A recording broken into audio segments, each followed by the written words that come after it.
Might Harvey Weinstein be one of the worst sexual predators in U.S. history? I think he just might be. And I'm going to tell you why.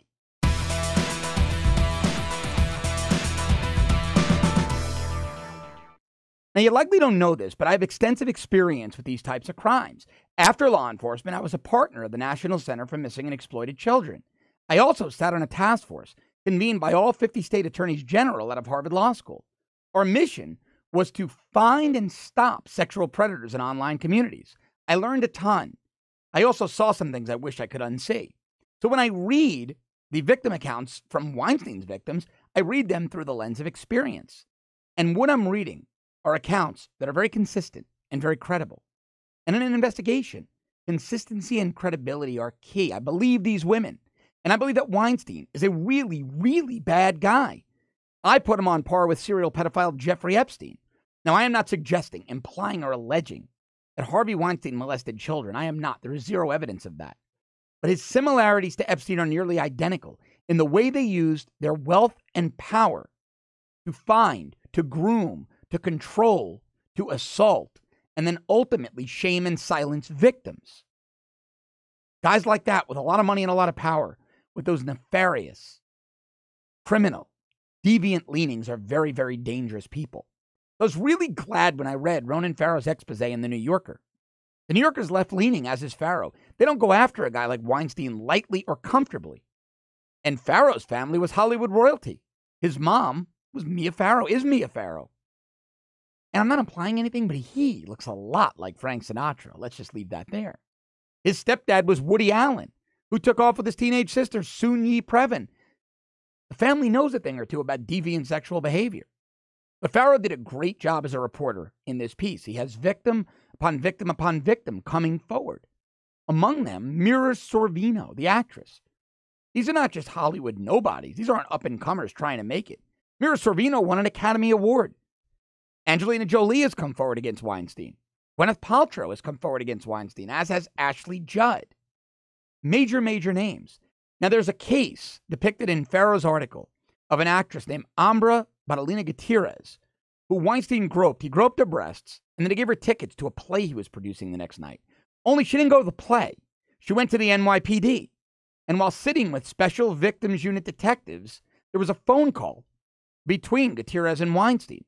The detectives convinced her to wire up and meet Weinstein at his hotel the next night. And on the wire, they got him admitting to groping her. She stopped short of going in the hotel room. I don't blame her. The detectives wanted a prosecution. They wanted to arrest and have Weinstein prosecuted. But liberal Democrat, Manhattan DA Cyrus Vance refused. Now ask yourself, why would he refuse the suggestions of the best detectives in the world at investigating sex crimes? I don't know. But I do question it for this reason. Vance is a liberal Democrat in Democratic New York City. He's beholden to the Democratic Party machine, a party machine to which Weinstein donates a lot of money. He's beholden to big-name national Democrats for endorsements, big-name national Democrats to whom Weinstein donates a lot of money. So while I'm not saying that DA Vance threw the case, I'm saying it sure begs some questions. The victims deserve it. Now, it's unfortunate because most of the victims coming forward are outside the statute of limitations. It's expired. Weinstein can't be prosecuted for what he did to them. But a guy like Weinstein doesn't just stop.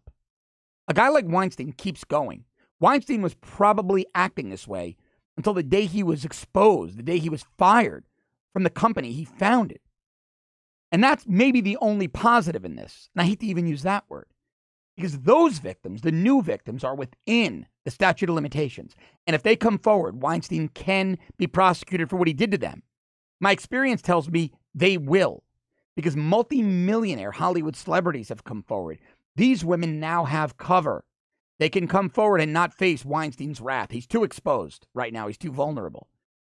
So if any of these women are victims and we're afraid to come forward, now's the time. Now's the right time for them to do so. And shame on the men in Hollywood, guys like George Clooney and Matt Damon, who most certainly knew what Weinstein was doing because he never hid it. They partied with him, they worked with him, and they said nothing. They protected their paychecks and they played the game while they knew women were being raped. Or I should say, I feel they knew women were being raped, but I think we all know what went on there. It is absolutely disgusting.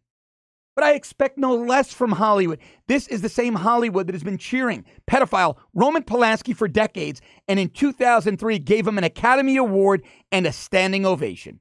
It is absolutely disgraceful. It turns my stomach.